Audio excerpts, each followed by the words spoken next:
তোমরা শুনতে পাচ্ছ আমাকে? জি sir. G sir. Okay, perfect. So if we go down.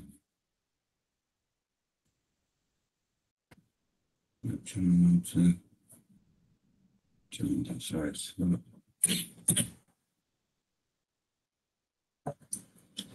So আমরা হচ্ছে section A, isn't it? So let me quickly do the attendance.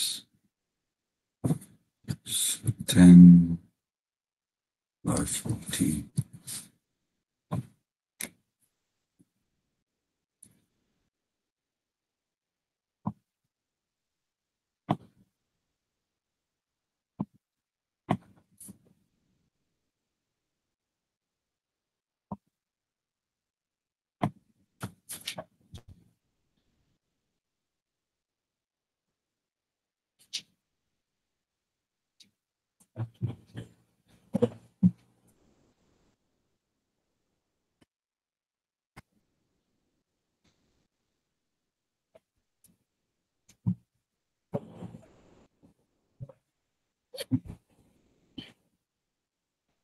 All right. Ehsanul Karim, Tanvir Ahmed Khan, Monjurul Maqsood Hussain, Al Imran, Ashfaqul Haq, Ahmed Zikrullah Fahim, Shakil Ahmed, Farhan Masood, Kaji Chasinur Irfan, Asmaul Haq Ridoy, Talha Jubair, yes sir. Noshin Anzum, Tasnim Zubair Khan, Kausar Tanvir, Kausar Arifin Patwari, present sir. Ritik Borai, Alamin Islam Labib, Ishmam Azim, Fardin Ahmed, Nasif Hassan Arnob, Noor Muhammad Tasif, Tabassum, yes sir.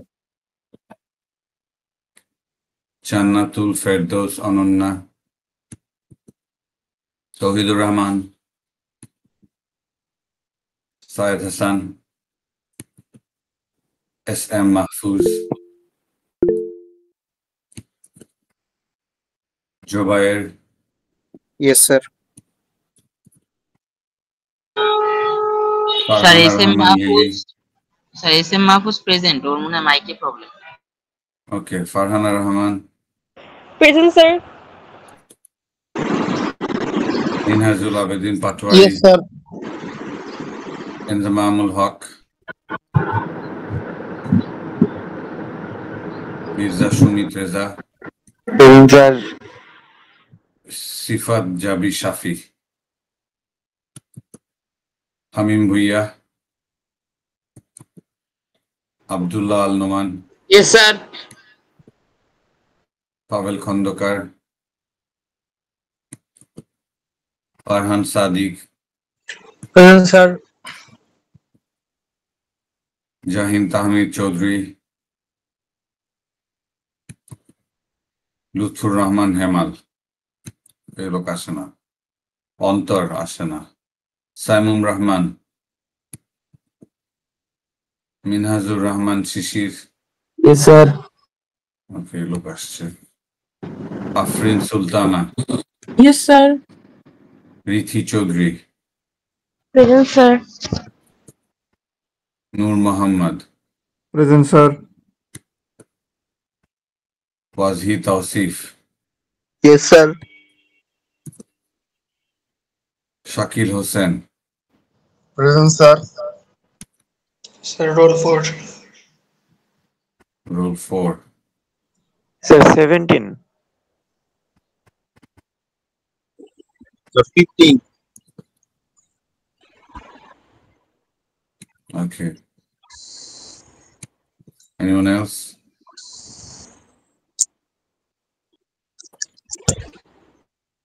If not, let us start. আচ্ছা তোমরা হচ্ছে পেছানো না? Chapter 7.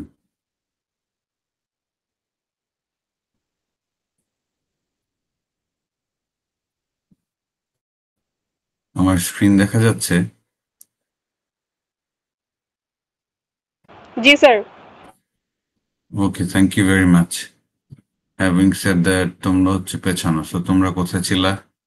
তোমাদেরকে কি এগুলো পড়ানো হয়েছে, similarities?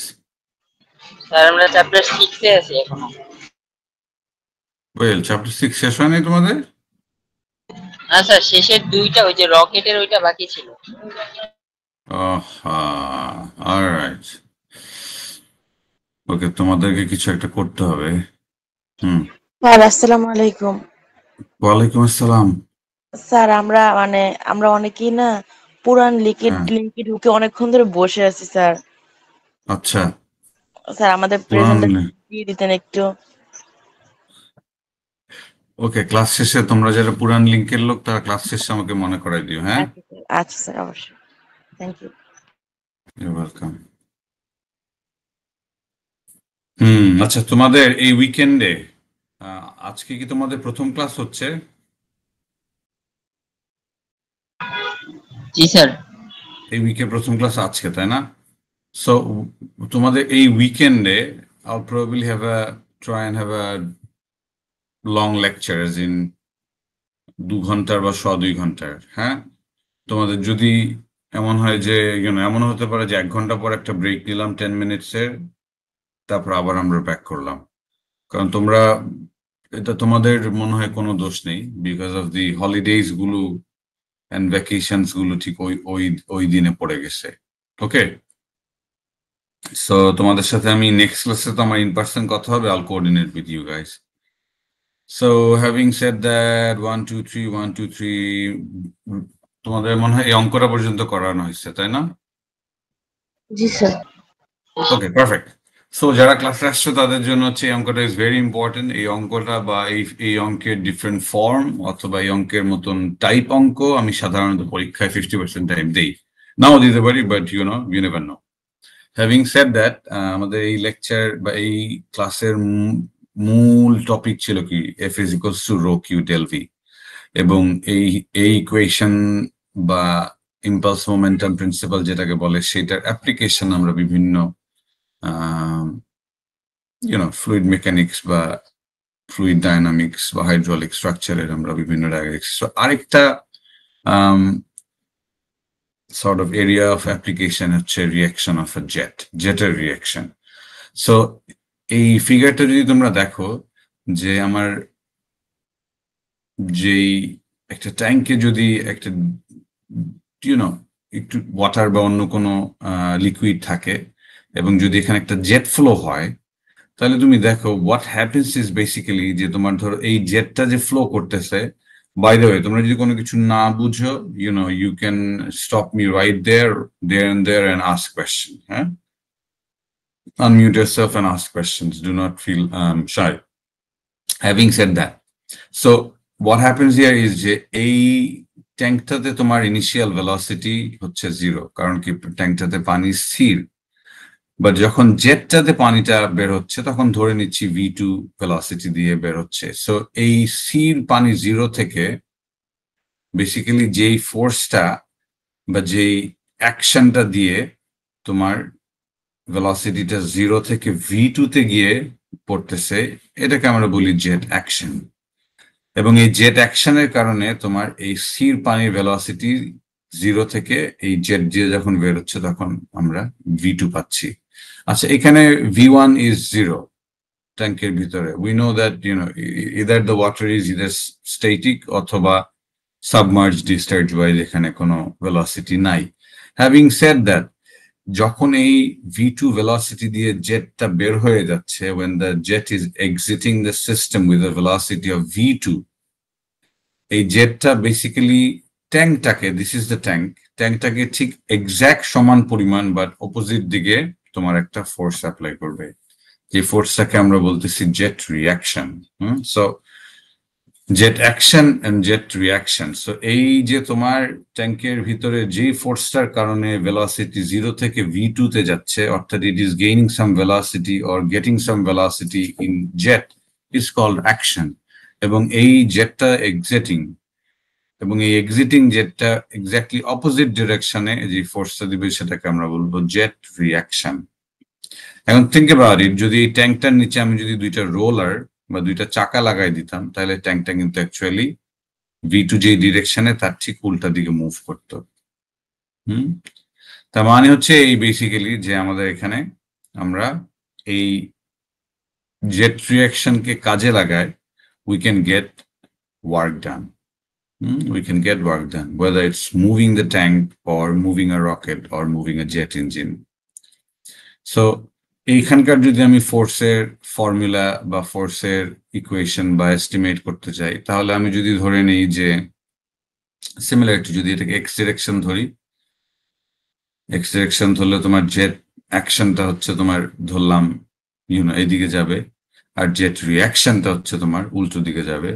So Fx হচ্ছে তোমার force of tank on the liquid যদি ধরি, সেটা হবে rho Q del V. Del V হচ্ছে v2 minus 0.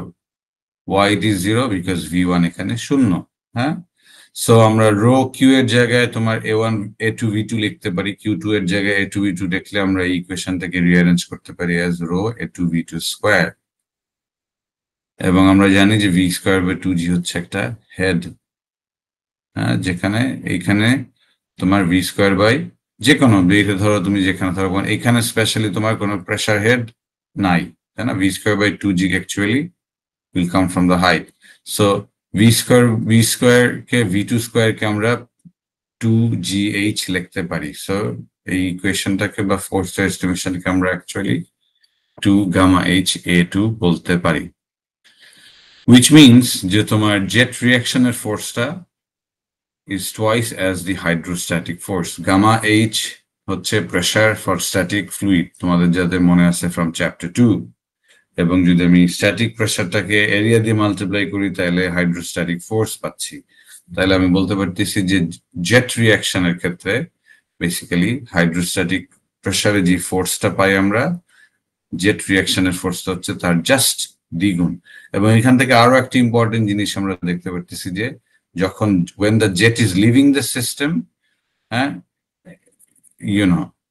it acts opposite to the direction it's traveling. জেটটা যাচ্ছে v2 ডিরেকশনে, বাট এটা অ্যাকচুয়ালি যে ফোর্সটা দিচ্ছে সেটা হচ্ছে তোমার জাস্ট অপোজিট দিকে। Having said that, if you look at this figure here, এই ফিগারটা অ্যাকচুয়ালি তোমাদের SM2 থেকে যদি কাজে লাগে, তাহলে হচ্ছে যে আমাদের কি অসংখ্য পরিমাণে এই BFD SFD বা ফোর্সের যে তোমার কি বলে লোডের ডিস্ট্রিবিউশন কিভাবে সেটা আঁকতে হয়। সো এখানে যে যে গাঢ় কালো লাইনটা দেখতেছি সেটা হচ্ছে ট্যাঙ্কের ফোর্স। ট্যাঙ্কটা অ্যাকচুয়ালি সব দিকে সমান পরিমাণ চাপ দিবে, সেই চাপ থেকে সমান পরিমাণ ফোর্স আসবে। আর যদি আমি জেটের ফোর্সটা দেখি বা পানি, এই লিকুইডটা বা পানিটা ট্যাঙ্কের গায়ে যে ফোর্স দিচ্ছে সেটা দেখো এই ওয়ালে হচ্ছে যে উপর থেকে যখন যত নিচে নামতেছে প্রেসারটা কমতেছে, সরি উপর থেকে যত নিচে নামতেছে প্রেসারটা তত বাড়তেছে। এবং এখানে দেখো তোমার বেসিক্যালি জেটটা লিভ করতেছে বলে একটু ডিফারেন্ট। সো এটা আমরা বলতে পারি যে তোমার এখানে যেহেতু 0 থেকে আমাদের প্রেসারটা ভেলোসিটিটা আমাদের এই ফিগারে যদি চিন্তা করো, যেখান থেকে আমার প্রেসার থেকে ভেলোসিটিটা আস্তে আস্তে বাড়তেছে, তাই না? তার মানে বেসিক্যালি যত তুমি জেট থেকে ডানে যাবে তত আমার উইদিন দ্য সিস্টেম, বাইরে চলে গেলে তো আমার অ্যাটমসফেরিক প্রেসার, তোমার ইন দ্য সিস্টেম জেটের মধ্যে তোমার যত তুমি রাইট সাইডে যাবা তার প্রেসার তত কমতে থাকবে। সো অপোজিটটা যদি আবার চিন্তা করি, ফর এক্সাম্পল একটু আগে জেটটা কি এক্সিট করতেছিল, বাট জেটটা যদি এন্টার করে একটা সিস্টেমে, what happens যখন জেটটা এন্টার করে তখন বেসিক্যালি জেটের যদি একটা ক্রস সেকশনাল এরিয়া যদি এ থাকে, A1 থাকে, এবং যদি V1 ভেলোসিটিতে যায়, তাইলে আমরা বলতে পারি যে ও একটা রো কিউ ডেল 1 এর মধ্যে বা রো কিউ V1 একটা একটা ফোর্স এক্সার্ট করে। আচ্ছা, এক্ষেত্রে তুমি দেখো, তুমি যদি চিন্তা করো যখন এইখানে জেটটা যখন এই ট্যাঙ্কটার মধ্যে ও এন্টার করবে, তখন বেসিক্যালি তোমার ও ট্যাঙ্কে একটা ফোর্স দিবে এবং ট্যাঙ্কও বেসিক্যালি তার দিকে একটা অপোজিট এবং ইকুয়াল রিয়াকশন দেবে। সো এই যখন জেটটা এন্টার করতেছে, হ্যাঁ, এই এন্টারের কারণে তোমার দেখো হোয়াট হ্যাপেন্স বেসিক্যালি, যে when the jet enters the system, এটা হচ্ছে জেট যেই দিকে জেটটা এন্টার করতেছে, এন্টায়ার সিস্টেম বলতে বোঝাচ্ছে এখানে ট্যাঙ্ক হতে পারে, কন্ট্রোল ভলিউম হতে পারে, এনিথিং এলস। সো এই জেটটা বেসিক্যালি তোমার সিস্টেমটাকে সেম ডিরেকশনে পুশ করে। বাট যখন জেটটা সিস্টেমকে লিভ করে, when it leaves the system, it basically pushes the system in the opposite direction to the jet velocity. So এইখানে যখন তোমার জেটটা এন্টার করতেছে, তখন জেটটা কিন্তু ট্যাঙ্কটাকে জেট যেদিকে যাচ্ছে সেই দিকে তোমার পুশ করতেছে। আর যখন জেটটা তোমার সিস্টেমটা থেকে বের হয়ে যাচ্ছে কন্ট্রোল ভলিউমটা থেকে, তখন কিন্তু it is exerting a force opposite to its direction. So ও যাচ্ছে এদিকে, but it will move the jet towards the opposite direction.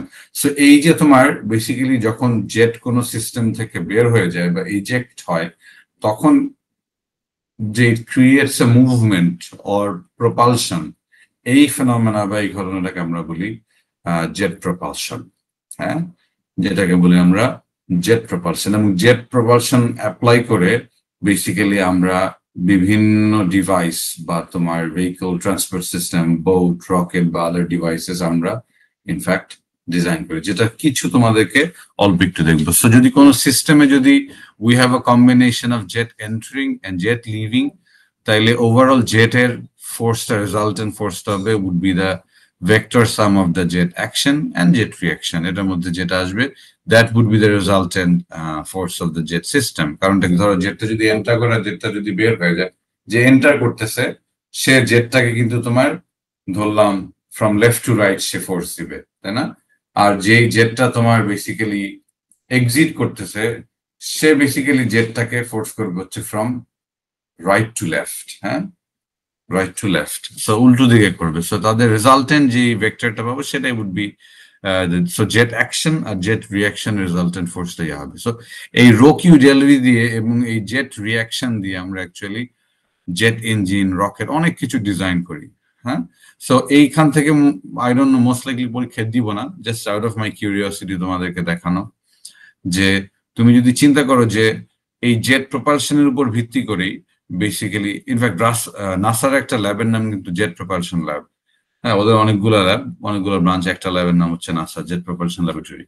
Anyway, so having said that, if you look at these two diagrams here, or even my slides, or listen to me, it should work. সেটা হচ্ছে যে rocket engine আর jet engine, এই দুইটাই কিন্তু কম্বাসশন বা তোমার থাকে না, গ্যাস পুরায় তোমার ওরা মুভ করে। So the way it works is simple, যে এটা খুব হাই ভেলোসিটিতে জেট ফ্লো করে এবং জেটটা actually flows out of the system, যে কারণে জেটটা যাচ্ছে নিচের দিকে, যেদিকে তুমি জেটকে পুরাবা তার ঠিক উল্টা দিকে ও একটা ফোর্স দিবে, এবং এই থার্স বা এই ধাক্কা দিয়ে অ্যাকচুয়ালি তোমার রকেট অথবা জেট ইঞ্জিনটা মুভ করে। দুইটার মধ্যে বেসিক পার্থক্য হচ্ছে রকেট ইঞ্জিন ওর নিজের ফিউয়েল এবং অক্সিজেন দুইটাই ক্যারি করে, আর জেট ইঞ্জিনের ক্ষেত্রে শুধু ও ফিউয়েল ক্যারি করে, আর ও এয়ারটা বাতাস থেকেই নিতে পারে।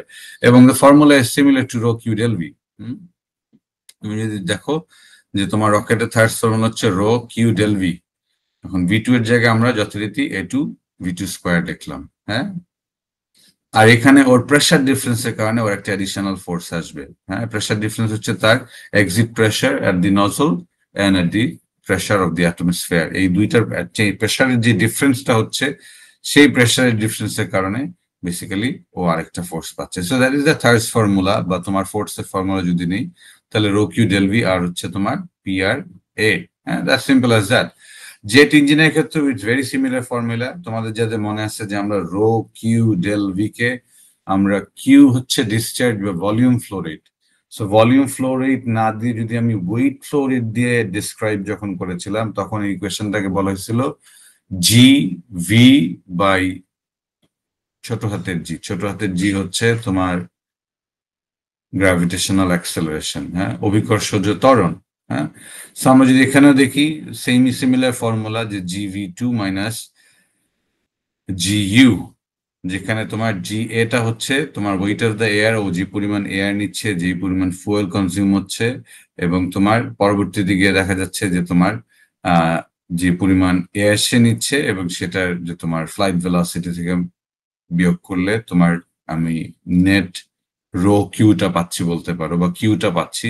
সো নেট কিউ কে তারপরে জি দিয়ে ভাগ দিচ্ছে, আর এখানে কিউ এর জায়গায় আমরা জি ইউজ করছি। জি হচ্ছে তোমার ওয়েট ফ্লো রেট। আমরা জানি যে ওয়েট ফ্লো রেট কে যদি তুমি গামা দিয়ে মাল্টিপ্লাই করো তাহলে তুমি ডিসচার্জ পাবা। আর আমাদের এই রো কিউ ডেল ভি এর মধ্যে actually what we need is rho, এই জন্য জি দিয়ে ভাগ করলে আমরা গামা থেকে রো পাচ্ছি। হ্যাঁ, so it is just to show you যে জেট রিয়াকশন বা jet action, all of these are applied by engineers and scientists to devise or design machines, which a lot of it is fluid mechanics. Having said that, এটা খুব বেশি দরকার নেই, just to let you guys know, অল্প একটু বলার জন্য যে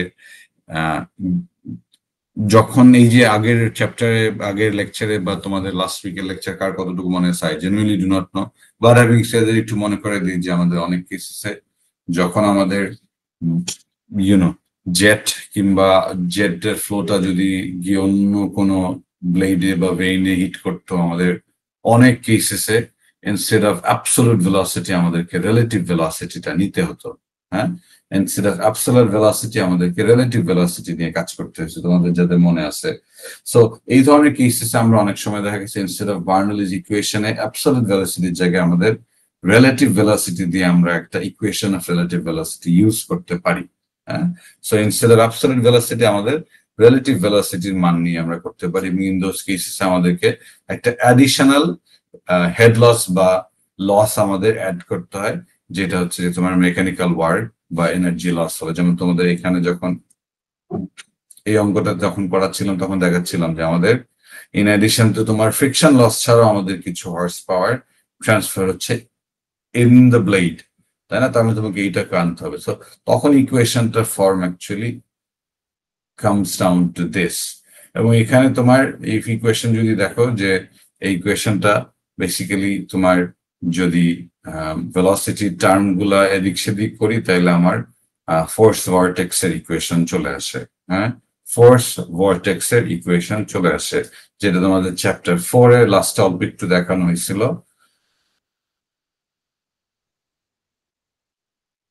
বলছিলাম পরীক্ষায় দিব না, সো আমি খুব বেশি আর যাচ্ছি না। Alright, I will quickly move or start next chapter. কারো কোনো কোয়েশ্চেন? জি স্যার। স্যার ওই যে আমাদের আজকে প্রথম স্লাইডে একটু যাবেন, জেট রিঅ্যাকশনের। জি স্যার। এখানে স্যার এই যে আমাদের যখন পানিটা বের হয়ে যাচ্ছে, এখানে যে প্রেসারের ডায়াগ্রামটা দেখা যাচ্ছে, এইখানে স্যার এইটা হচ্ছে প্যারাবোলিক কার্ভ কেন হয়েছে? জাস্ট ওই যে প্রেসার মানে ভি স্কয়ার বাই 2g, এই ভিটা হচ্ছে স্কয়ার, এই জন্য কি প্যারাবোলিক কার্ভ হয়েছে? ইয়েস, প্যারাবোলার ইকুয়েশন আর প্লাস হচ্ছে যে তোমার এখান দিয়ে তোমার বেসিক্যালি কি ঠিক এক্সাক্ট অপোজিট পরিমাণ একটা ফোর্স কাজ করতেছে। আর তোমার কোনো প্রশ্ন বা অন্য কারো কোনো প্রশ্ন?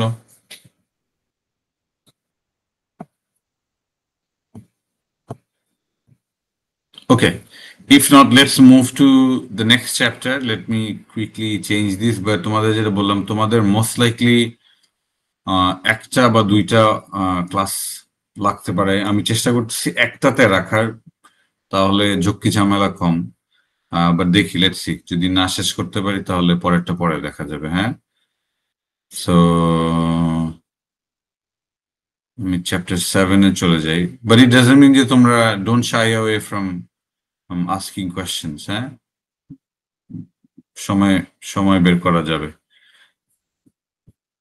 Alright, so I think last লেকচারে তোমাদেরকে বলছি কিনা জানি না, মনে নাই, বাট এই চ্যাপ্টার 6 পর্যন্ত তোমরা যে জিনিসগুলো পড়লা সেটা হচ্ছে more or less the fundamental theories, as in যেসব থিওরি বা সূত্র, বাট অনেক কিছু I genuinely I am happy যে তোমরা অনেক রিয়েল লাইফ কোয়েশ্চেন করো। সো রিয়েল লাইফ কোয়েশ্চেনস এর ক্ষেত্রে আমরা what we see is that যে সকল ফিজিক্যাল প্রসেস বা বাস্তব জীবনের যেসব ন্যাচারাল ঘটনা আমরা সূত্র দিয়ে এক্সপ্রেস করতে পারি না। হ্যাঁ, তোমাদের the beginning of fluid mechanics এর এই কোর্সের শুরুতে আমি বলছিলাম যে the way we the cluster, এই যে তোমার সিওপিও তোমরা অনেকে জানতে চাইছো যে স্যার কোর্স আউটলাইন সিওপিও হোয়াটসঅ্যাপ, কারণ কোর্সটা কি আমি পরীক্ষার হিসাবে বলছি যে 25% থাকবে থিওরি, 25% থাকবে ডিরাইভেশন, আর 50% হচ্ছে অঙ্ক। এটা হচ্ছে তোমাদের পরীক্ষা ভিত্তিক ভাষা। আর বিজ্ঞান ভিত্তিক ভাষা, অথবা আমি বলবো যে থাকে না যে সহজ ভাষা হচ্ছে এখানে পরীক্ষাকে যদি মাথা থেকে বাদ দিই, সেটা হচ্ছে যে আমরা এই এন্টায়ার কোর্স জুড়ে মূলত বাস্তব জীবনের ঘটনাগুলা ফ্লুইড রিলেটেড কিভাবে ঘটে সেটা দেখব। সেই ঘটনাগুলো দেখার পরে সেই ঘটনাগুলোকে কিভাবে আমরা একটা সমীকরণ বা দিয়ে গাণিতিক ভাবে আমরা এক্সপ্রেস করতে পারি সেটাকে দেখব, এবং তারপরে সেইগুলাকে কিভাবে আমরা কি বলে অ্যাপ্লাই করে আমরা ইঞ্জিনিয়ারিং প্রবলেম বা সোশ্যাল লাইফের বা আমাদের জীবনের সমস্যা সমাধান করতে পারবো। সো এই বাস্তব জীবনের যে ঘটনা, যেমন ওয়াটার ফ্লোজ ডাউনওয়ার্ড, তুমি যদি খুব খুব খুব কি বলে ছোট্ট একটা আউটলেট দিয়ে তোমার পানি বের করো, সেটাতে তুমি আউটলেট ছোট করলে ভেলোসিটি বাড়বে। এইসব ফান্ডামেন্টাল প্রসেস বা জিনিস তোমার একজন সাধারণ মানুষ আর তুমি সবাই বুঝি, কিন্তু এইটা থেকে যে তোমার কি কি ঘটনাগুলা ঘটতেছে বা কোন কোন parameter like forces, pressure, velocity, volume, discharge, এই ডিটেলস গুলো অ্যাকচুয়ালি আমরা ইঞ্জিনিয়াররা are train to understand, to learn. So এই যেটা বললাম যে তোমার জেটের ঘটনা বলো বা তোমার স্ট্যাটিক প্রেসারের ঘটনা বলো বা hydrostatic fluid, moving fluid, many of this are combine, অথবা তোমার আমরা ফর্মুলা দিয়ে এক্সপ্রেস করতে পারি। কিন্তু কিছু কিছু ঘটনা আছে যেগুলা আমাদের এক্সপেরিমেন্টাল ইনভেস্টিগেশন বা তোমার এম্পেরিক্যাল ডিজাইন বা রিসার্চ করে আমাদের বের করতে হয়, সেটা এক্সপেরিমেন্ট রিসার্চ হোক, কম্পিউটেশনাল রিসার্চ হোক, আর এম্পেরিক্যাল ইনফরমেশন হোক। হ্যাঁ, সো এই ধরনের কেসেসে আমরা অ্যাকচুয়ালি ব্যবহার করে হচ্ছে সিমিলিটিউড অ্যান্ড ডাইমেনশন অ্যানালাইসিস। এই এন্টায়ার চ্যাপ্টারটা is very small, very sweet, এবং একটু তোমার different than what you have been taught in the last 6 chapters. So having said that, I don't think it's 6, it's 5 important, it's a 5 chapter. Huh? So first, to understand that, first we need to understand model and prototype. Huh? Model and prototype, tomader, I went to your club fair, tomader club fair গিয়ে দেখলাম যে মোটামুটি তোমরা বুঝো সবকিছু। So তোমাদের already যারা club fair বা এই জাতীয় কাজ করো তারা মডেল প্রোটোটাইপ বুঝতে পারে। সো মডেল হচ্ছে যে রিয়েল লাইফ বা বাস্তব জগতে যেই প্রসেসটা নিয়ে তুমি এক্সপেরিমেন্ট বা গবেষণা করবা সেইটারই হচ্ছে একটা ছোট কিংবা একটা বড় ভার্সন। হ্যাঁ, so model are the represent, আর models are the represent of the actual process, আর প্রোটোটাইপ হচ্ছে একটা full scale working model. Example wise যদি তোমাদেরকে দেই, ধরো তুমি যদি চিন্তা করো যে I remember in a class somebody said যে স্যার আমরা একটা সুয়েজ ক্যানালের মতন একটা ক্যানাল তৈরি করব। হ্যাঁ, যে বা পানামা ক্যানালের মতন আমি একটা ক্যানাল বা পানামা ক্যানাল বা সুয়েজ ক্যানাল তখন তৈরি করছে, এটা কি অ্যাকচুয়ালি একটা ম্যানমেড ক্যানাল? হ্যাঁ, somebody said it's a river. I don't think river can be man-made, so it's probably a canal. So ক্যানালটা বা খালটা যদি আমরা সুয়েজ খাল বা তোমার পানামা খাল ধরো যখন তৈরি করা হয়, তখন তৈরির ডিসিশন হওয়া মাত্রই তো আর তোমার কি বলে ড্রেজিং মেশিন, কোদাল কাস্তে নিয়ে মানুষজন চলে যায়।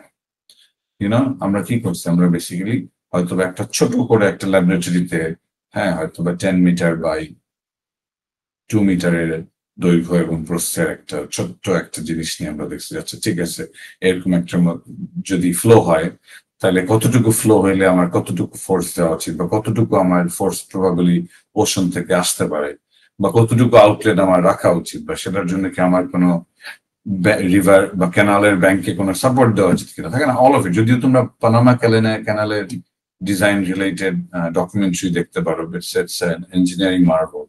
হ্যাঁ, বেসিক্যালি তোমার এন্টায়ার ক্যানাল থেকে উপরে তোলা হয় জাহাজগুলোকে, ইউনো, যেন ওরা একটা ক্যানালটার মধ্যে ঢুকতে পারে এবং বের হইতে পারে। Anyway, having said that, so modular প্রোটোটাইপের মধ্যে তোমার মেজর যেই ডেফিনেশন, সেটা হচ্ছে যে মডেলস হচ্ছে তোমার অ্যাকচুয়াল প্রসেসটাকে রিপ্রেজেন্ট করার জন্য যেটা। সো আমি যেটা বললাম যে যদি আজকে পানামা ক্যানাল বা সুয়েজ ক্যানালকে আমি তৈরি করতে চাই, বা এরকম একটা ক্যানালকে তৈরি করতে চাই, আমি একটা ল্যাবরেটরি এক্সপেরিমেন্টে তার একটা ছোট ভার্জন তৈরি করবো। কিংবা এই যে তোমরা ক্লাস ফেয়ার করতেছো, অনেকে স্ট্রাসের ডিজাইনে ব্রিজ বা বাসা বাড়ি তৈরি করতেছে, তাই না? সো তারা কি করতেছে, তারা বেসিক্যালি একটা ছোট version of that actual building বা অ্যাকচুয়াল ব্রিজ তৈরি করতেছে। So that is called model. Model ছোট হতে পারে, বড়ও হতে পারে। ফর এক্সাম্পল, তুমি যদি ধরো এই যে ধরো তুমি এটাকে ছোটই একটা বানাবো, বা তার চেয়ে অনেক বড় আকারে বানাতে পারো। হ্যাঁ, আর প্রোটোটাইপ হচ্ছে বেসিক্যালি তুমি যদি ফুল স্কেল ওয়ার্কিং মডেল, তার মানে হচ্ছে যে ধরো তুমি একটা পাইপ নেটওয়ার্ক ডিজাইন করবা, সেখানে তুমি এক্স্যাক্টলি যেইভাবে তোমার রিয়েল পাইপটা কাজ করবে, যেই ডাইমেনশনে থাকবে, ঠিক সেই ডাইমেনশনে তুমি তৈরি করলা, but you know, just to test if it works properly. হ্যাঁ, সো মডেলার প্রোটোটাইপ করার অসংখ্য সুবিধা। ফার্স্ট অফ অল, স্পেশালি এটা তো অন্য সেক্টরে ওরা মডেল করে, প্রোটোটাইপ করে, তাই না? গাড়ি বলো, বাড়ি বলো, মানুষজন থাকে না, ব্যবসা বাণিজ্য বলো, হ্যাঁ, মডেল টাউন থাকে না, বলে না model school, residential model school. Probably I don't know how it work. তারা হয়তো বা চিন্তা করছিল ঢাকার এরকম একটা জায়গাতে একটা রেসিডেন্সিয়াল, অর্থাৎ মানুষজন থাকতে পারবে, এরকম একটা মডেল স্কুল তৈরি করবে। যদি মডেল স্কুল ভালো কাজ করে, তাহলে আমরা এটাকে আমরা আপস্কেল করবো, এজ ইন আমরা এরকম আরো অনেকগুলো স্কুল তৈরি করবো, তাই না? So residential model school is probably a prototype. So grammatically speaking বলা হচ্ছিল যে residential prototype school, but anyway এগুলো বলা যাবে না, অনেকে রেসিডেন্সিয়াল মডেলে যদি কেউ থেকে থাকো। So first of all, the best thing or the most convenient thing যে হচ্ছে ফ্লুইড গ্যাস বলো, অয়েল বলো, স্ট্রিম বলো, এগুলো নিয়ে actually these are less convenient to work with. So তুমি ইনস্টেড অফ গোয়িং অথবা ডুইং থিংস হ্যান্ডস অন, কাজ শুরু করে দেওয়া হচ্ছে, আমাদের মডেল বা প্রোটোটাইপ করলে কাজ করা প্রথমত হচ্ছে আমাদের জন্য সুবিধা। Number 2, costing. ফর এক্সাম্পল, তুমি আজকে যদি তোমাকে বলা হলো যে তোমার কি বলে একটা 8 তলা বা 10 তলা বিল্ডিং অথবা একটা ব্রিজ, ছোট ব্রিজ কিংবা একটা বড় ব্রিজ তুমি তৈরি করো, তুমি মডেল করে করে তুমি দেখতে পারবে যে অ্যাকচুয়ালি কোনটা কাজ করে। হ্যাঁ, তারপরে তুমি বেসিক্যালি অ্যাকচুয়াল প্রোডাকশনে যেতে পারো। বা তুমি যদি ডিরেক্ট অ্যাকচুয়াল প্রোডাকশন বা অ্যাকচুয়াল ইমপ্লিমেন্টেশনে যাবে, তাহলে কি তোমার ভুল যেগুলো হবে সেটার জন্য তোমাকে প্রাইস বা কস্ট দিতে হবে অনেক বেশি।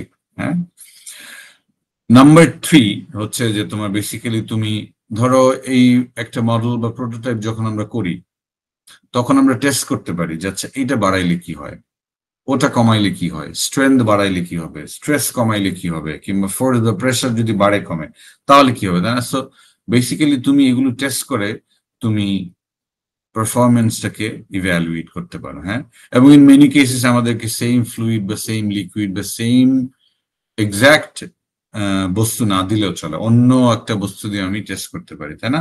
সেগুলোর অনেক অনেক অনেক প্র্যাকটিক্যাল লাইফে আমাদের অনেক অনেক অ্যাপ্লিকেশন বা অনেকগুলো অ্যাডভান্টেজ আছে। আই ডোন্ট থিঙ্ক মডেল এবং প্রোটোটাইপের সুবিধা অসুবিধা নিয়ে আমি ফ্লুইড মেকানিক্স কোর্সে প্রশ্ন দিব, বাট রাদার প্রশ্ন দিতে পারে হচ্ছে যে যখন আমি এই সিমিলারিটি বা সিমিলিটিউড বের করি, তখন আমাদের কিছু কিছু ধরনের জিনিসকে এনশিওর করতে হয়। সো দ্য ফার্স্ট ওয়ান হচ্ছে জিওমেট্রিক সিমিলারিটি। সো 3টা সিমিলারিটি আমাদেরকে নিয়ে আমরা চিন্তা করি, একটা হচ্ছে জিওমেট্রিক, আরেকটা হচ্ছে কাইনেমেটিক, আরেকটা হচ্ছে ডাইনামিক। আচ্ছা, হ্যাভিং সেড দ্যাট, আমরা এই সিমিলিটিউড বা সিমিলারিটি অ্যানালিসিস করার জন্য আমাদেরকে দরকার হচ্ছে ডাইমেনশন। ডাইমেনশন হচ্ছে আমরা যেটা আই ডোন্ট নো স্কুলে নাকি কলেজে এটা পড়ানো হয়েছিল, সেটা ছিল মাত্রা বা মাত্রা সমীকরণ, যেখানে আমাদের ফান্ডামেন্টাল বা মৌলিক মাত্রা হচ্ছে 3টা: মাস, লেন্থ, টাইম। মাস, লেন্থ, টাইম, MLT। আর এই MLT থেকে আমরা we can derive the other secondary dimension, like যেমন ধরো ভেলোসিটিটা হবে হচ্ছে L/T, হ্যাঁ, লেন্থকে যদি তুমি সময় দিয়ে ভাগ করো তাহলে তুমি ভেলোসিটি ডাইমেনশন পাবা। সো এই ডাইমেনশন গুলো আমাদেরকে বেসিক্যালি মডেল আর প্রোটোটাইপের মাত্রা দিয়ে আমরা বুঝতে পারি যে তাদের মধ্যে সিমিলারিটি কি। হ্যাঁ, সো ফার্স্টলি যে সিমিলারিটি নিয়ে ডিসকাস করবো সেটা হচ্ছে জিওমেট্রিক সিমিলারিটি। জিওমেট্রিক সিমিলারিটি বলতে আমরা বুঝি যে তোমার ইউনো মডেল আর প্রোটোটাইপ অথবা মডেল আর রিয়েল লাইফ ঘটনা, প্রোটোটাইপ মানে হচ্ছে রিয়েল লাইফের সাইজ। সো তাদের যদি if the shape of both model and the prototype are the same but sizes are different, সেটাকে আমরা বলি actually geometric similarity. Geometric similarity. For example, in the example that I've been giving, the Suez Canal তোমরা তৈরি করবে, তাহলে তোমার Suez ক্যানালে তোমার ও যদি রেক্টেঙ্গুলার একটা চ্যানেল হয় কিংবা যদি একটা কি বলে মিয়ান্ডারিং করো, যেটাই করো না কেন, যদি একটা জাস্ট স্ট্রেইট একটা চ্যানেল হয় বা স্ট্রেইট একটা পাইপ হয়, তাহলে তোমার যদি মডেল আর প্রোটোটাইপ এই দুইটার যদি তোমার শেপটা ঠিক সিমিলার একই থাকে বাট সাইজটা ডিফারেন্ট, ইন দোজ কেসেস আমরা তাকে বলবো যে জিওমেট্রিক্যালি সিমিলার বা জিওমেট্রিক সিমিলারিটি মেইনটেইন হয়েছে। সো জিওমেট্রিক সিমিলারিটি যখন আমরা মেইনটেইন করি তখন আমাদেরকে বেসিক্যালি জিওমেট্রি গুলোকে রেশিওটাকে আমাদের একই করতে হয়। সো জিওমেট্রি রেশিওর মধ্যে পড়ে লেন্থ, এরিয়া, ভলিউম। হ্যাঁ, length, area, volume. So in that case আমাদেরকে বের করতে হয় লেন্থ রেশিও, এরিয়া রেশিও আর ভলিউম রেশিও। হ্যাঁ, আমাদেরকে বের করতে হয় লেন্থ রেশিও, এরিয়া রেশিও আর volume ratio. So LP by LM, which is basically the length of the prototype, আমরা যদি তাকে if we divide it by length of the model, we get length ratio of the model prototype. ঠিক আছে? So যে উদাহরণ তোমাদেরকে দিলাম এখানে কি for a very wide and shallow river channel, like anyway, so you know আচ্ছা, আরেকটা জিনিস যেটা হচ্ছে আমরা ডিস্টর্টেড মডেল বলি। সো জিওমেট্রিক্যালি ট্রু মডেল বলি হচ্ছে যে বেসিক্যালি যদি মডেলগুলোর স্কেল রেশিও তোমার এক্স্যাক্টলি দ্য সেম হয় ইন ডিফারেন্ট ডিরেকশন, তাহলে আমরা যেটা বললাম যে যদি আমাদের লেন্থ রেশিও বা এরিয়া রেশিও বা volume ratio between the area model prototype বা রিয়েল ইভেন্ট আমরা যদি মেনটেন করতে পারি, তাহলে সেটাকে আমরা সাধারণত জিওমেট্রিক্যালি ট্রু মডেল বলি। তার মানে হচ্ছে ধরো লেন্থ আর উইথ। সো মডেলের লেন্থ আর উইথ যদি ধরো 10/1:4 হয়, আর আমি যদি প্রোটোটাইপেও যদি লেন্থ রেশিও বা লেন্থ উইথ রেশিও 1:4 হয়, তাহলে আমরা সেটাকে বলবো জিওমেট্রিক্যালি ট্রু মডেল। আচ্ছা, বাট ডিস্টর্টেড মডেল হচ্ছে যে এখানে ভার্টিক্যাল স্কেলটা বা is larger than the horizontal scale.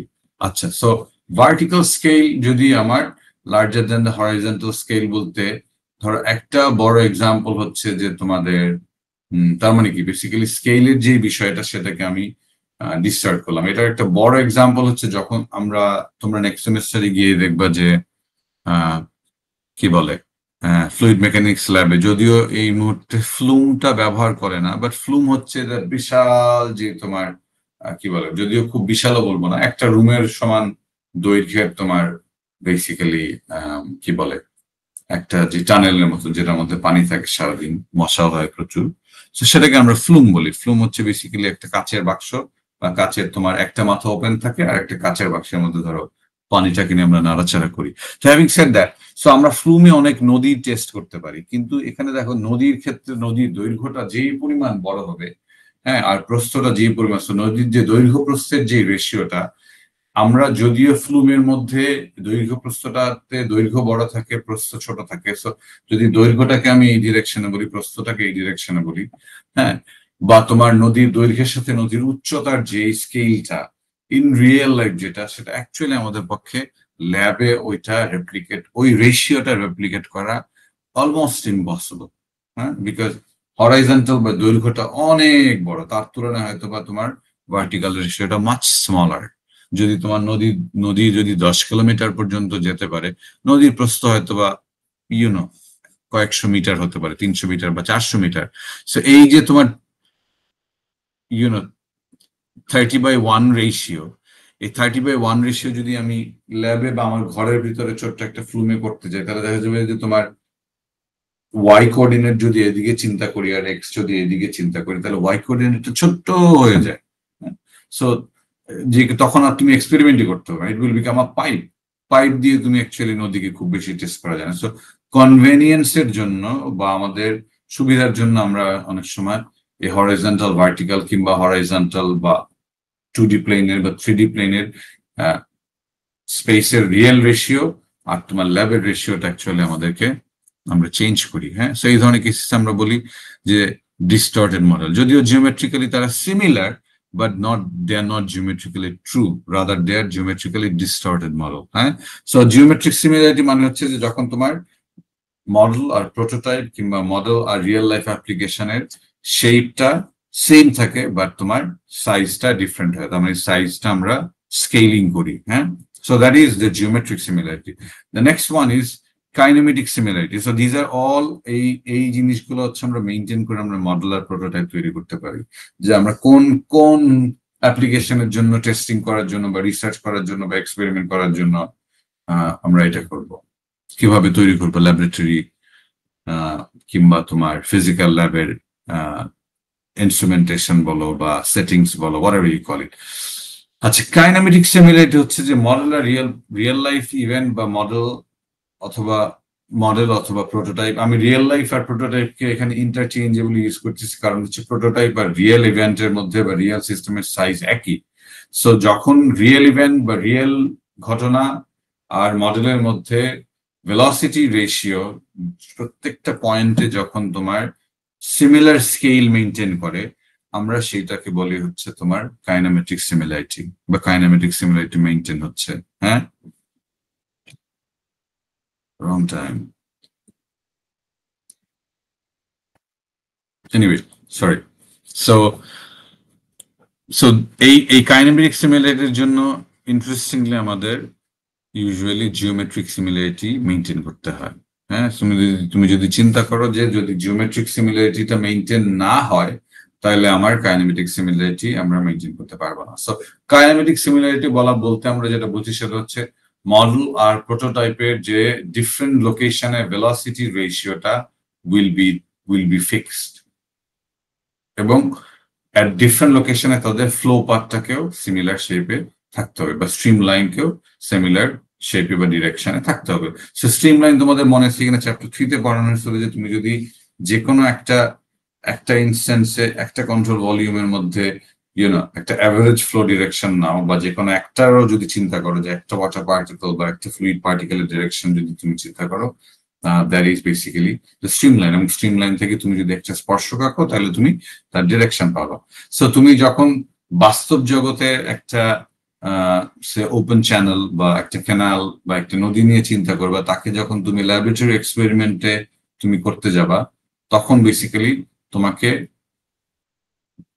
ধরলাম নদীর বাঁকে যেই ভেলোসিটি থাকবে আর তোমার মডেলের বাঁকেও যদি তোমার নদীর বাঁকে ভেলোসিটি ধরলাম 100 মিটার পার সেকেন্ড থাকে, হ্যাঁ, তাহলে তুমি মডেল হয়তো বা 10 মিটার পার সেকেন্ড করলে, আচ্ছা নদী যেখানে স্ট্রেইট হয়ে গেল সেখানে হয়তো বা ভেলোসিটি ধরলাম 80 মিটার পার সেকেন্ড, তাহলে ওখানে তোমার 8 রাখতে হবে। হ্যাঁ, সো একটা 1:10 রেশিও তুমি ভেলোসিটি স্কেল রেশিওটা মেনটেন করতে হবে। So that brings us to velocity scale ratio. Velocity scale ratio বলতে আমরা বুঝি যে মডেল আর প্রোটোটাইপের ভেলোসিটি স্কেল রেশিও। আচ্ছা, হ্যাভিং সেড দ্যাট, আমি ভেলোসিটি স্কেল রেশিও থেকে বা তোমার এই যে ফান্ডামেন্টাল যেসব মৌলিক যেসব মাত্রা সেগুলো থেকে আমি ভেলোসিটি বলো, ডিসচার্জ বলো, অ্যাক্সেলারেশন স্কেল রেশিও, এগুলার একটা তোমার ফর্মুলেশন বের করতে পারি। আচ্ছা, এগুলা ফর্মুলেশন এটা অ্যাকচুয়ালি ক্যাপিটাল দিব, আচ্ছা ছোট দিক, সবই তো ছোট, ছোট দিতে ভালো লাগতেছে না, দাঁড়াও ওয়েট আ মিনিট, বড় করে দেই, not like this. Oh wait, আমরা তো অ্যাক্সেলারেশনকে ছোট দিয়ে এক্সপ্রেস করি। So that's right. Okay, so having said that, so আমরা জানি যে তোমার ভেলোসিটি v হচ্ছে L/T, তাই না? সো তার মানে আমি অ্যাকচুয়ালি তোমার টাইম স্কেল রেশিও আমাদের জন্য এখানে একটা ইম্পর্টেন্ট জিনিস হয়ে গেল। সেক্ষেত্রে আমি টাইম স্কেলকে আমরা বলতে পারি তোমার TP/TM। তার মানে হচ্ছে আমি যতটুকু সময় বাস্তব ঘটনা নিয়ে ডিল করব তার কত রেশিও আমি ল্যাবে বা আমার এক্সপেরিমেন্টেশনে ইউজ করবো। সো আমি চিন্তা করতেছি যে আচ্ছা সুয়েজ ক্যানালে আমি কি বলে একদিনের বা 2 দিনের তোমার কি বা এক সপ্তাহে তোমার আমি ধরলাম যে আচ্ছা এখানে কি কোনো কারণে ওয়েভ বা বাতাসের চাপে কি তোমার জোয়ার ভাটা আসতে পারে নাকি, বা থাকে না পানি উঁচু নিচু হয় নাকি, আমি একদিন ধরে পর্যবেক্ষণ করতে চাই। হ্যাঁ, কিংবা আমি সিজনালি পর্যবেক্ষণ করতে চাই যে আচ্ছা আসলে কি আমার সুয়েজ কানাল বা এই জাতীয় কানাল নিয়ে কি আমার থাকে না কোনো ধরনের কোনো রিভার প্রোটেকশন বা ক্যানাল প্রোটেকশন সিস্টেমের তৈরি করতে হবে নাকি, তাই না? আমি 1 বছরের ঘটনা দেখতে চাইছি। 1 বছরে তুমি ল্যাবে যদি করতে চাও তাহলে তো থাকে না তুমি আই ডোন্ট নো কি হবে, 1 বছরে মেশিন চালানো যায় কিনা, I don't think it's possible. হ্যাঁ, যদিও কিছু ল্যাব আছে যেগুলো অনেক অ্যাডভান্স, বাট 1 বছর ধরে এক্সপেরিমেন্ট কন্টিনিউয়াসলি চালানো is more less impossible. So তোমাকে একটা হয়তো বা টাইম রেশিও ধরে নিতে হবে, আচ্ছা ঠিক আছে ওর 10 বছর হচ্ছে আমার এখানকার একদিনের পরিমাণ এক্সপেরিমেন্ট যদি করি, কিংবা 10 ঘন্টা ধরে টানা আমি ধরে নিলাম, তাই না? সো তার মানে কি তোমাকে এনশিওর করতে হবে যে ওই 10 বছরের ঘটনা তুমি যে 10 ঘন্টা দিয়ে এক্সপেরিমেন্ট করতেছো এটাতে আমার একটা সিমিলারিটি মেইনটেইন করতে হচ্ছে। So that is time scale ratio. খুব বেশি এখানে রকেট সায়েন্স বলতেছি না। এনিওয়ে, হ্যাভিং সেড দ্যাট, আমরা তাইলে যেহেতু আমরা জানি যে velocity v is equals to L by t, তাহলে t is equals to L by v বলতে পারি। ইন দ্যাট কেস আমি time ratio will be equal the length ratio divided by velocity ratio. So বিভিন্ন তোমার fundamental ratio বা geometric রেশিওর সাথে আমি kinematic সিমিলারিটির বা কাইনেমেটিক সিমিলারিটির মধ্যে যেসব রেশিও নিয়ে চিন্তা করতে হয় সেগুলোকে আমরা ইনফ্যাক্ট ডিসক্রাইব করতে পারি। For example, discharge scale ratio, which is basically simply QP by QM, prototype বা মডেল, বা উল্টোটাও বলতে পারো তুমি, মডেল বাই প্রোটোটাইপ বললেও খুব বেশি ভুল হবে না, as long as তুমি বলে দিচ্ছ যে তুমি মডেল বাই প্রোটোটাইপকে স্কেল রেশিও বলতেছো।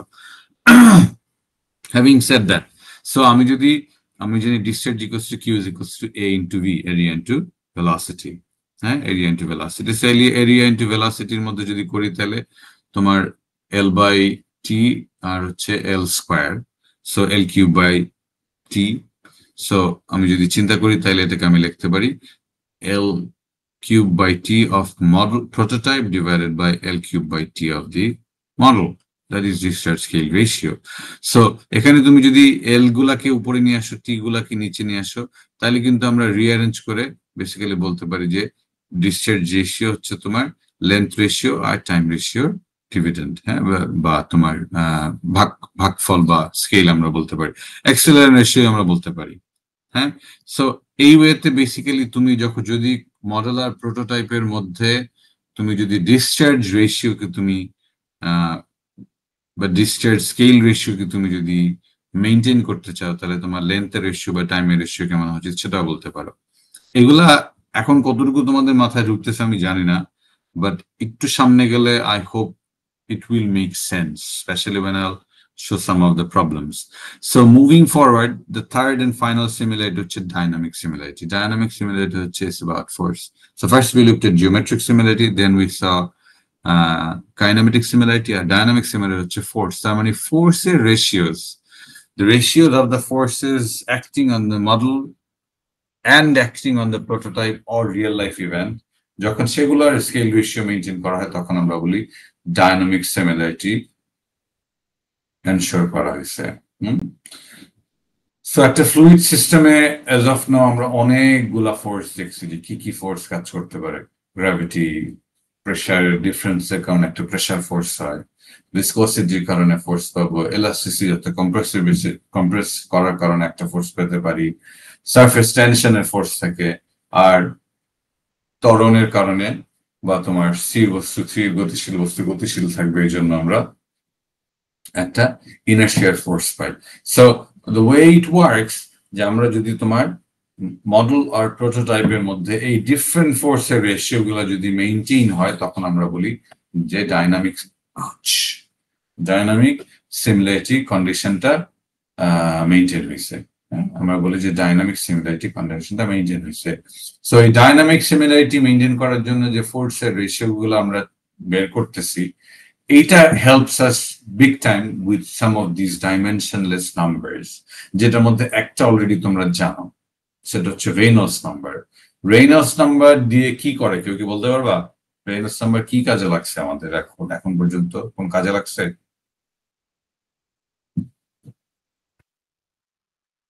কারো কাজে লাগছে আমাদের রেনল্ডস নাম্বারে?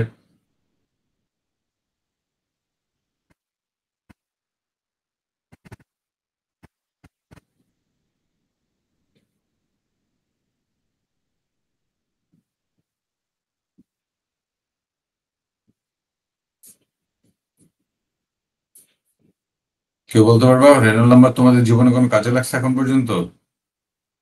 স্যার শুনছিলাম কিন্তু স্যার মনে পড়তেছে না। শুনছিলাম মনে পড়তেছে, ওকে পারফেক্ট, না মনে পড়লেও চলবে। সো তোমাদের কি রেনল্ডস নাম্বার চ্যাপ্টার 3 তে পড়ানো হয়েছিল, যে রেনল্ডস নাম্বার আমি বলছিলাম রেনল্ডস নাম্বার দিয়ে আমরা তোমাদের আমাদের ভেলোসিটি এবং ভিসকসিটির আন্ডারে ফ্লো কি ল্যামিনার নাকি টার্বুলেন্ট সেটা বলছিলাম। হ্যাঁ, সো এইটাই আজকে তোমাদেরকে একটু ডিটেইলে দেখানো হবে। ওই সময় খুব বেশি ডিটেইলে দেখানো হয় না, মনে না থাকলেও সমস্যা নাই। সো হ্যাভিং সেড দ্যাট, এই যে বললাম যে যখন আমি এই ফোর্সের রেশিও গুলো নিচ্ছি, একটা ফোর্সকে ফোর্স দিয়ে যখন ভাগ করতেছি, তখন we are getting a dimensionless number. So Reynolds number basically dictate করে যে আমার ফ্লোটা কি ল্যামিনার হবে নাকি টার্বুলেন্ট হবে। ল্যামিনার ফ্লো মানে হচ্ছে থাকে না একটা sheet like parallel layered flow, আর টার্বুলেন্ট ফ্লো বলতে আমরা বুঝি যে তোমার ও কোনো ফ্লোর কোনো প্যাটার্নই ফলো করতেছে না, ইরাটিক। সো কমন সেন্সে তোমাদেরকে যখন পড়াইছিলাম তোমরা ধরে নিয়েছিলাম মাথায় যে যেখানে ফ্লো এর ভেলোসিটি বেশি সেটাই হচ্ছে টার্বুলেন্ট ফ্লো, তাই না? তোমাদের মাথায়, অনেকের মাথায় হয়তো এই ফিলিংটা আসতে পারে যে ভেলোসিটি বেশি মানে হচ্ছে টার্বুলেন্ট ফ্লো আর ভেলোসিটি কম মানে laminar flow. But actually Reynolds number basically mean করে যে ইনার্শিয়া ফোর্স আর ভিসকাস ফোর্সের রেশিও। ইনার্শিয়া ফোর্স আর ভিসকাস ফোর্সের রেশিও। সো ইনার্শিয়া ফোর্স হচ্ছে তার অ্যাক্সেলারেশনের কারণে সে যে ফোর্সটা পায়, তার মানে গতির কারণে যে তার যে বলটা পায়, মোমেন্টামের কারণে বা গতির কারণে যে বলটা পায়। আর ভিসকাস বা ভিসকসিটি ফোর্স হচ্ছে যে তার ইন্টারনাল কোয়ালিটির জন্য সে যে ইন্টারনাল রেজিস্ট্যান্সটা দিয়ে ফ্লোটাকে, ইনার্শিয়াটাকে, গতি জড়তা থেকে হতে দেয় না। হ্যাঁ, গতি জড়তাকে সে হতে দেয় না। হ্যাঁ, সো এই নাম্বারটা ইফ ইউ রিমেম্বার আমি বলছিলাম যে ল্যামিনার ফ্লো এর জন্য রেনল্ডস নাম্বার ছিল 2000 বা 2000 এর নিচে যখন রেনল্ডস নাম্বার হয় তখন আমরা ধরে নেই যে ফ্লোটা পাইপের মধ্যে ল্যামিনার। এবং ইন্টারেস্টিংলি তোমরা এই ফ্লুইড মেকানিক্স এর লাস্ট চ্যাপ্টার দেখবে যে শুধু রেনল্ডস নাম্বার নিয়ে কথাবার্তা হচ্ছে, বা আমরা এই ফোর্স টোর্সের চেয়ে বেশি হেডলস নিয়ে বেশি ইন্টারেস্টেড, যে কিভাবে আমি আমার হেডলস কমাইতে পারি, তাই না? কিভাবে আমি আমার লস কমাইতে পারি, ভাই লাভ কম, লাভ হচ্ছে। So Reynolds number actually dictate করে হচ্ছে যে আমার ফ্লোটা কি ল্যামিনার নাকি turbulent. So when I said যে তোমার রেনল্ডস নাম্বার যদি 2000 হয় তাহলে আমরা বলতে পারি, বা 2000 এর নিচে হয় তার মানে আমরা ফ্লোটাকে up to 2000 it can be laminar, which means যে তোমার আমার গতি জড়তা ভিসকসিটিতে 2000 গুণ বেশি হইলেও কিন্তু আমার ফ্লোটা স্টিল রিমেইনস ল্যামিনার, তাই না? So it's not just velocity but it's rather the ratio of velocity and viscosity বা velocity force and viscosity force বা inertia force and viscous force এর তোমার রেশিওটাকে আমরা রেনল্ডস নাম্বার বলি। So how do we find out an expression for Reynolds number? Reynolds number expression বের করার জন্য আমাদের এই জায়গা তো অ্যাকচুয়ালি আমরা ডাইমেনশনলেস অ্যানালাইসিস বা তোমার কি বলে সিমিলারিটি অ্যানালাইসিস বা ডাইমেনশন দিয়ে আমরা এক্সপ্রেস করতে পারি। নাম্বার 1, এই যে ফোর্স ইনার্শিয়া ফোর্স আমরা জানি, আমি তোমাদেরকে একটু ডিটেইল এই যা দেখাই দেই, তাহলে তোমাদের পরের যে এই চ্যাপ্টারের বাকি অংশ এবং সামনেও চ্যাপ্টার 8-এরও দেখবে যে অনেক অংশ তোমাদের জন্য সহজ হয়ে যাবে। এই ছোট্ট জিনিসটা বুঝলে তোমার বাকি জিনিসগুলো বোঝা অনেক সহজ হবে। হ্যাঁ, সো ইনার্শিয়া ফোর্স হচ্ছে তোমার কি is coming due to acceleration, তাই না? ফোর্সের চেঞ্জের কারণে, ভেলোসিটি চেঞ্জের কারণে তোমার মোমেন্টামের চেঞ্জ হবে, মোমেন্টামের চেঞ্জের কারণে তোমার একটা বল তৈরি হবে। হ্যাঁ, which comes from acceleration. So F is equals to ma. So m কে আমরা বলতে পারি rho into volume. So rho into volume কে actually আমি rho L cube dimensional লিখতে পারি, আর acceleration K L by T square. তার মানে আমার যে inertia force কে আমি actually rho L cube into L by T square দিয়ে লিখতে পারি, অথবা rho into L to the power 4 by T square. হ্যাঁ, it's very, আমি খুব step by step করে দিচ্ছি because I wanted you guys to understand this. এই ছোট্ট সহজ জিনিসটা বুঝলে পরের জিনিসগুলো তোমাদের জন্য বোঝা will be more efficient, time efficient and quick. Okay, so having said that, আমরা জানি যে তোমার ভেলোসিটি হচ্ছে L/T, হচ্ছে T হচ্ছে L/V। ভেলোসিটি যদি L/লেন্থকে সময় দিয়ে ভাগ করলে আমি ভেলোসিটি পাই। সো সেক্ষেত্রে সময়কে যদি আমি শুধু আলাদা করে বের করতে চাই তাহলে হচ্ছে T = L/V, আর 1/T², এখানে যে তোমার L⁴/T² সেটাকে আমি V²/L² বলতে পারি। সো আমি যদি এই 1/T² মানটা এখানে বসাই দিই তাহলে rho V²L² will become the inertia force. So inertia force অর্থাৎ উপরের যে উপর অংশটাকে বলা হচ্ছে লব। লব হচ্ছে তোমার rho V²L²। আচ্ছা, এখন ভিসকাস ফোর্স তোমাদের যাদের মনে আছে সেটা হচ্ছে তোমার আমাদের বলছিলাম shear stress tau equals mu into du/dl অথবা তোমার velocity gradient। হ্যাঁ, so shear stress equals dynamic viscosity multiplied by velocity gradient, তাই না? এটা আমাদের সূত্র ছিল চ্যাপ্টার 1 ভিসকসিটি যখন পড়তে গেছিলাম। সো তার মানে হচ্ছে এখান থেকে যদি আমি শিয়ার স্ট্রেসকে এরিয়া দিয়ে মাল্টিপ্লাই করি তাহলে ভিসকসিটির কারণে আমার কি পরিমাণ ভিসকাস ফোর্স হবে সেটা পাবো। So tau into area. So tau into area যদি আমি করি তাহলে দেখো টাউ এর মানটা এক্ষেত্রে হবে হচ্ছে মিউ ইনটু V/L। তার মানে আমার ভিসকাস ফোর্সের মাত্রা হচ্ছে তোমার tau into V/L into L²। L² আসতেছে এরিয়া থেকে, সো UVL। সো এই দুইটাকে যদি আমি ভাগ করি ইনার্শিয়া ফোর্স আর ভিসকাস ফোর্স, তাইলে আমি পাচ্ছি রো V²L², সেটাকে ডিভাইড করতেছি মিউ না নিউ, মিউ না মিউ, মিউ নিউ। তোমাদের মনে আছে এটা কি মিউ বলতাম না? মিউই তো বলতাম, mu and nu, exactly. So mu VL। Okay, so Reynolds নাম্বারটা তাইলে আমি এই রেনল্ডস নাম্বারের একটা এক্সপ্রেশন পেয়ে গেলাম, যেখানে রোটা হচ্ছে তোমার ফ্লুইড ডেনসিটি, ভি হচ্ছে ফ্লো ভেলোসিটি, আর এল হচ্ছে ক্যারেক্টারিস্টিক্স লেন্থ। যেটা আমি বলছিলাম যে ক্যারেক্টারিস্টিক লেন্থ বলতে লেন্থ বুঝায় না, এটা বোঝায় যে যেই লেন্থটা দিয়ে আমি ওই এক্সাক্ট ফ্লো কন্ডিশনে ফ্লোটাকে ক্যারেক্টারাইজ করতে পারবো, that was called characteristic length. Circular পাইপের ক্ষেত্রে অনেক সময় বা অধিকাংশ ক্ষেত্রে আমরা পাইপ ডায়ামিটার ইউজ করি, তাই না? তার মানে এখান থেকে আমি রেনল্ডস নাম্বারের একটা এক্সপ্রেশন পেলাম। যদি আমরা যে কোনো ফ্লো কন্ডিশনে তুমি যদি তার ভেলোসিটি জানো, সেটা তার যদি ক্যারেক্টারিস্টিক্স লেন্থ বা সার্কুলার পাইপের ক্ষেত্রে পাইপ ডায়ামিটার জানো, তুমি যদি তার ডাইনামিক ভিসকসিটি জানো, তাইলে তুমি তার রেনল্ডস নাম্বার জানবা, এবং সেই রেনল্ডস নাম্বার থেকে তুমি বলতে পারবা ফ্লোটা কি ল্যামিনার নাকি টার্বুলেন্ট। আর তুমি যদি ডাইনামিক ভিসকসিটির জায়গায় কাইনেমেটিক ভিসকসিটি ইউজ করো, উইচ ইজ আমি ধরে নিচ্ছিলাম নিউ, হ্যাঁ, তাইলে হচ্ছে তোমার নিউকে যদি তুমি বেসিক্যালি কাইনামিক ভিসকসিটি আর ডাইনামিক ভিসকসিটির মধ্যে পার্থক্য হচ্ছে যে তুমি ডাইনামিক ভিসকসিটিকে যদি তার ডেনসিটি দিয়ে ভাগ করো তাহলে তুমি তার কাইনামেটিক ভিসকসিটি পাবা। তো সেক্ষেত্রে VL/ যদি নিউ যদি করো তাহলে বেসিক্যালি তুমি রেনল্ডস নাম্বার পাচ্ছ। সো রেনল্ডস নাম্বার যেটা আমি তোমাদেরকে বললাম যে রেনল্ডস নাম্বার সাধারণত যখন 2000-এর নিচে হয় উই কল ইট ল্যামিনার, আর রেনল্ডস নাম্বার যদি তোমার 2000-এর উপরে হয় সাধারণত তাহলে আমরা বলি যে আস্তে আস্তে টার্বুলেন্ট হচ্ছে। সো 2000 থেকে 4000 সাধারণত থিওরিটিক্যালি স্পিকিং আমরা ট্রানজিশনাল ফ্লো বলি। তোমাদেরকে আরেকটু সামনে গেলে বলবো যে কেন আমি থিওরিটিক্যালির মধ্যে একটা চাপ দিলাম, হ্যাঁ, বিকজ এক্সপেরিমেন্টালি আমরা অনেক সময় একটু ডিফারেন্ট পাই আমরা। হ্যাঁ, সো থিওরিটিক্যালি স্পিকিং যে তোমার 4000-এর উপরে হলে আমরা রেনল্ডস নাম্বারকে টার্বুলেন্ট ফ্লোকে টার্বুলেন্ট বলি, আর যদি তোমার 2000-এর কম হয় তাহলে আমরা সাধারণত ল্যামিনার বলি, তাই না? সো হাই রেনল্ডস নাম্বার যদি হাই হয় তার মানে আমরা বলতে পারি যে এইখানে তোমার ভেলোসিটি কিংবা ইনার্শিয়া, ভেলোসিটির কারণে যেই ইনার্শিয়া ফোর্সেস গুলা আমাদের পাচ্ছি সেটা ইজ দ্য ডমিনেটিং ফোর্স। আর যদি লো রেনল্ডস নাম্বার হয় তাহলে হচ্ছে আমাদের viscosity is probably relatively dominating force. But still দেখো 2000 যদি পর্যন্ত হয় তার মানে হচ্ছে ভিসকসিটির চেয়ে তোমার ইনার্শিয়া বা ভেলোসিটির ইম্প্যাক্ট হচ্ছে 2000 গুণ, হ্যাঁ, 2000 টাইমস হায়ার, বাট স্টিল আমি বলতেছি relatively changes. So the way basically it helps যে তোমার আমাদের যখন ফ্লুইডের ভেলোসিটির কারণে যখন এটা একটা কন্ডুইট বা পাইপ বা ডাক্ট বা যে কোনো তোমার যেই ভেসেল দিয়ে ফ্লো করে না কোনো, তখন ডিফারেন্সিয়াল ভেলোসিটি আমরা দেখছি যে ল্যামিনার ফ্লো এর ক্ষেত্রে কি আমার ভেলোসিটি প্রোফাইলটা ইজ লাইক আ প্যারাবোলা, তাই না? It's like a parabola, as in straight না, প্রত্যেকটা সেকশনের প্রত্যেকটা জায়গাতে আমার ভেলোসিটি সেম না। সো এই ডিফারেন্ট ভেলোসিটির কারণে কিছু ইন্টারনাল মুভমেন্ট বা লেয়ার হয়, যেটা আমাদের শিয়ার বা ফ্লুইড ফ্রিকশনের মধ্যে তৈরি হয়।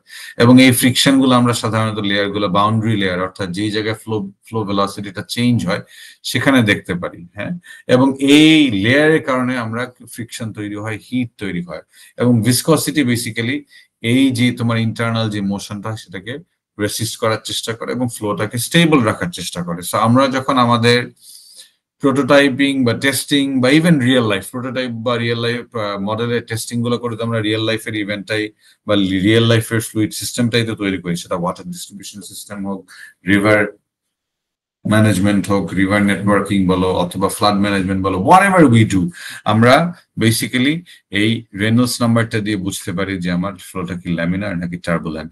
ল্যামিনার হলে আমার ল্যামিনারের এক ধরনের ইকুয়েশন ব্যবহার করব, টার্বুলেন্ট হলে আমাদের অন্য ধরনের ইকুয়েশন বা অন্য ক্রাইটেরিয়াকে মাথায় রাখতে হবে, অন্যভাবে ফোর্সেসকে ডিজাইন করতে হবে। হ্যাঁ, আমাদের চিন্তাই ভিন্ন হবে।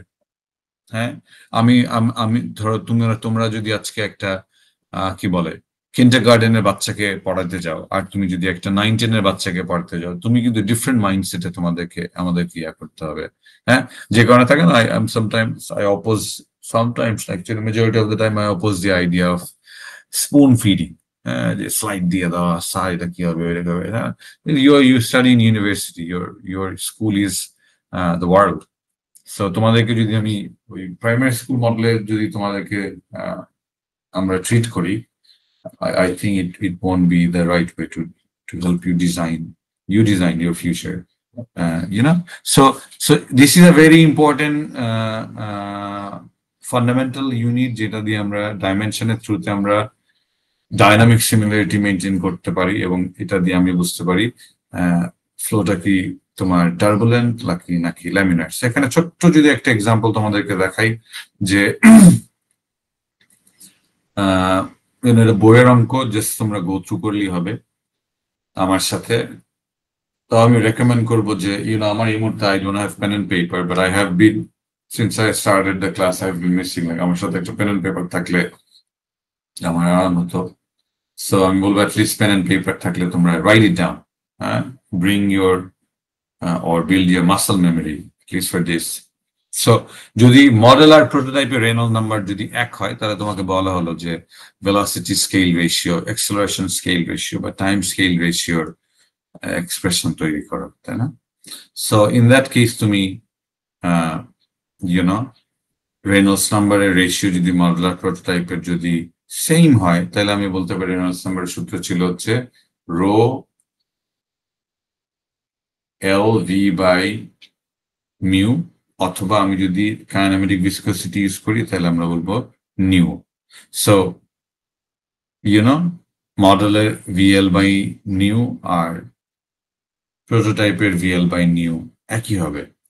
সো এই দুইটা যদি এক হয়, তাহলে তুমি দেখো তুমি ভেলোসিটি স্কেল রেশিও ছিল হচ্ছে যে তোমার প্রোটোটাইপ আর মডেলের রেশিও, সো VP বাই VM, তুমি এখান থেকে VP বাই VM এর একটা এক্সপ্রেশন নিয়ে বের করতে পারবে।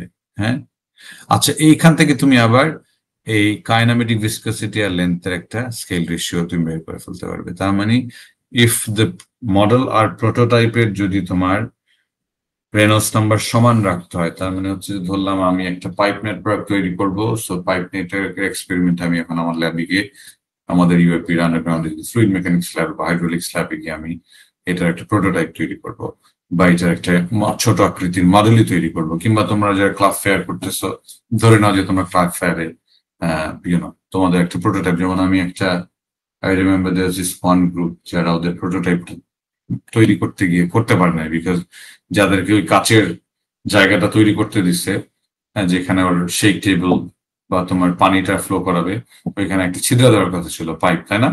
সো পাইপটা এন্টার করবে বলো, ওই যে মেকানিককে দিয়ে বানাইতে দিচ্ছে পাইপটা, ওই লোক হচ্ছে সবই সুন্দর করে বানাই দিচ্ছে, কিন্তু তোমার পানিটা যে ফ্লো করবে এটার জন্য কোনো পাইপের এন্ট্রান্সে কোনো জায়গা রাখে নাই, তাই না? So he couldn't show me his work. He was like very interested, but the guy couldn't show me his work. Rather, he had to tell me the story. Yes, sir.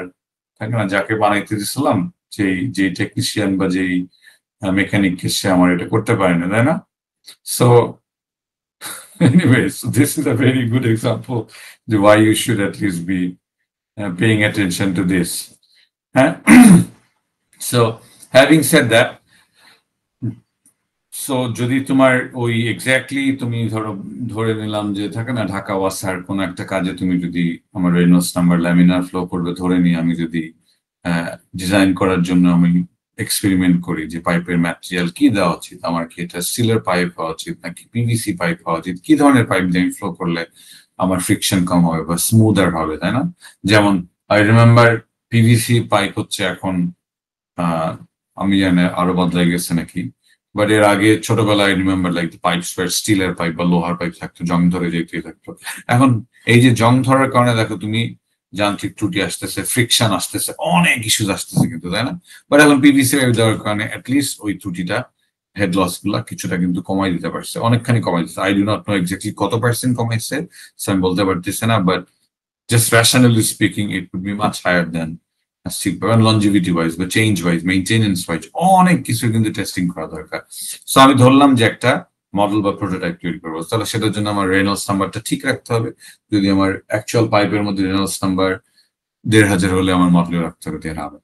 তাহলে আমার পাইপের মধ্যে যেই ভেলোসিটি আমার স্কেলে আমার এক্সপেরিমেন্টে বা মডেলে ঠিক সিমিলার স্কেলে আমার ভেলোসিটি রেশিওটা মেনটেন করতে হবে। হ্যাঁ, সো সেক্ষেত্রে আমার ভেলোসিটি, টাইম আর অ্যাক্সেলারেশনের স্কেল রেশিওটা কি হবে এটারই একটা এক্সপ্রেশন এখানে বের করা। তুমি যদি এই অঙ্কটা রিয়েল লাইফ অ্যাপ্লিকেশন যদি খুঁজতে যাও, তুমি যদি একজন ওয়াসার কনসালটেন্ট হও, কিংবা তুমি যদি ওয়াসার লোক হও, কিংবা তুমি যদি ওয়াসার অ্যাডভাইজারি হও, local or national or international, in those cases this is a simple equation that will help you design your instrument or model. Even time থাকে না, ওখানে একদিন তোমার যদি পাইপ নেটওয়ার্কের ফুল ফ্লো কাজ করে সেটা চিন্তা করতে গেলে তুমি হয়তো বা পারবে না, তোমাকে হয়তো কম সময় ধরে করতে হবে। Anyway, last topic of this lecture today is Froude number. So it's similar to Reynolds number. Reynolds number basically deal করছে যে তোমার inertia force আর viscous force এর রেশিও, যেখানে সাধারণত তোমার প্রেসার কন্ডুট বা ক্লোজড সিস্টেমের মধ্যে, ক্লোজ সিস্টেম বলতে I don't mean হিটের অনেক কিছু ডেফিনেশন থাকে, বাট আমি বলতেছি যে এখানে প্রেসারটা হচ্ছে তোমার system pressure, not atmospheric pressure. So Froude number is a similar dimension number that actually represents you the ratio of forces between inertia force and gravity force. So যে সব ক্ষেত্রে আমার গ্র্যাভিটিটা is important. So gravity drives a lot of the processes, especially open channel flow ক্ষেত্রে, তাই না? যে ক্ষেত্রে আমার অ্যাকচুয়ালি কি gravity becomes important, কিংবা spillway। তোমাদের যাদের মনে ছিল আই থিঙ্ক চ্যাপ্টার 4 একটু দেখানো হয়েছিল কিছু বেসিক সংজ্ঞা, যে স্পিলওয়ে ছিল হচ্ছে কি তোমার ড্যামের জানালা।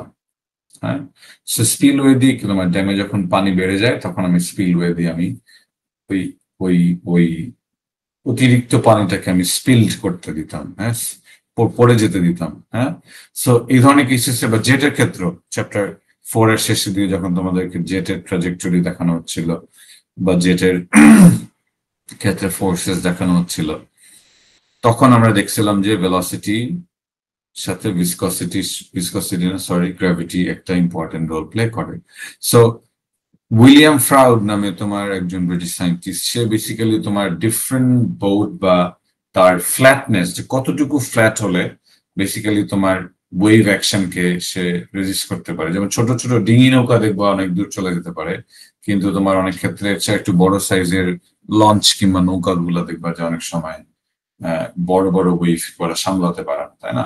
So when he was experimenting on how different flat plates of the boat বা তোমার vehicle transport, যেটা ট্রান্সপোর্ট ভেহিকেল যেগুলো, সেগুলো ওয়াটার ট্রান্সপোর্ট ভেহিকেল যেগুলো, সেগুলো কাজ করে, এটা করতে গেলে তোমার সে যখন টেস্ট করতে গিয়ে he came up with this Froude number. So Froude number is basically the ratio between the inertia force and the gravitational force. So inertia force আমরা এর আগের নাম্বার বের করতে গিয়ে দেখছিলাম যে rho v square l square, আর এখানে gravitational force হবে mass into acceleration, so rho L cube into g বলতে পারি। ঠিক আছে, so rho L cube into জি।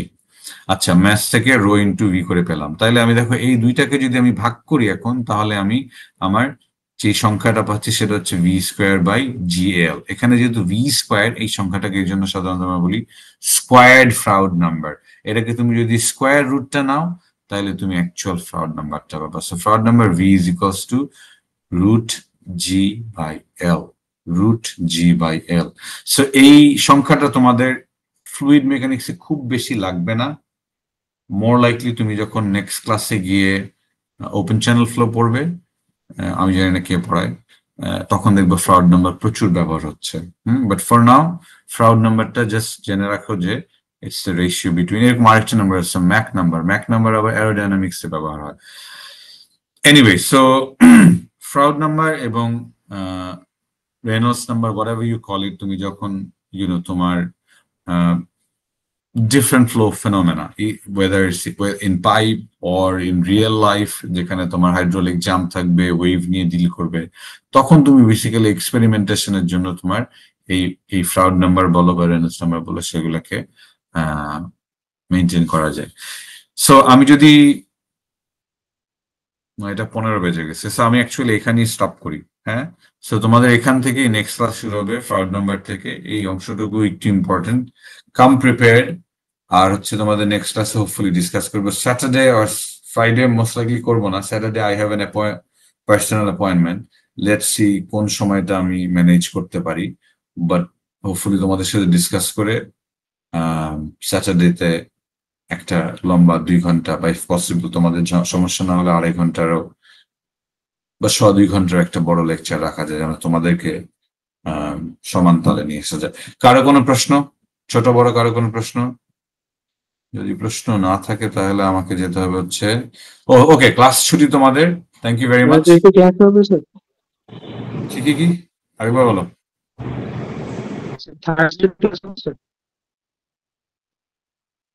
বুঝি নাই স্যার, আরেকবার বলবা? যে ব্রেকিং আপ, তোমার কথা ভেঙে গেছে। নরমাল টাইমে আমাদের ক্লাসরুমে ক্লাস হবে? Yes yes, exactly as it is. আজকের ক্লাসটা অ্যাকচুয়ালি অনলাইনে হওয়ার মূল কারণটা হচ্ছে তোমাদের রিকোয়েস্ট ছিল, এই জন্য। হ্যাঁ, থার্সডে থেকে ইউনিভার্সিটিতে কোনো ঘটনা আছে? না স্যার। স্যার ওরকম কোনো আপডেট নাই। ওকে, তাহলে বিএইউ, বিজনেস অ্যাজ ইউজুয়াল, যে সময় হওয়ার যেভাবে হওয়ার সেভাবে হবে, কোনো কিছু বদলাচ্ছে না। হ্যাঁ স্যার, অ্যাটেন্ডেন্সটা ওকে, অ্যাটেন্ডেন্স ওকে। তোমরা কি বলে একটা যুক্তি দিয়ে পেয়ে যাচ্ছ, তাই না? অলরাইট, বলো। সো ছোট থেকে বড় নাম্বার যারা অ্যাটেন্ডেন্সের জন্য বসে আছে তারা বলো। 03 স্যার। 03। অলরাইট, তারপরে? স্যার 06। ওকে, তারপরে? 34 স্যার। 29 স্যার 13। Thank you. তোমাদের মধ্যে যারা বুঝতেছো না, আই ডোন্ট আন্ডারস্ট্যান্ড, 3420509 স্যার 13 দেওয়া হয়েছে। Alright, 13, let me check. হ্যাঁ, 13 দেওয়া হয়েছে। এরপর আর কি স্যার? সংখ্যা দিয়ে ছোট থেকে বড়? 222 কেও দেওয়া হয়েছে। আর কেউ? 29 29 এর পর আর কি?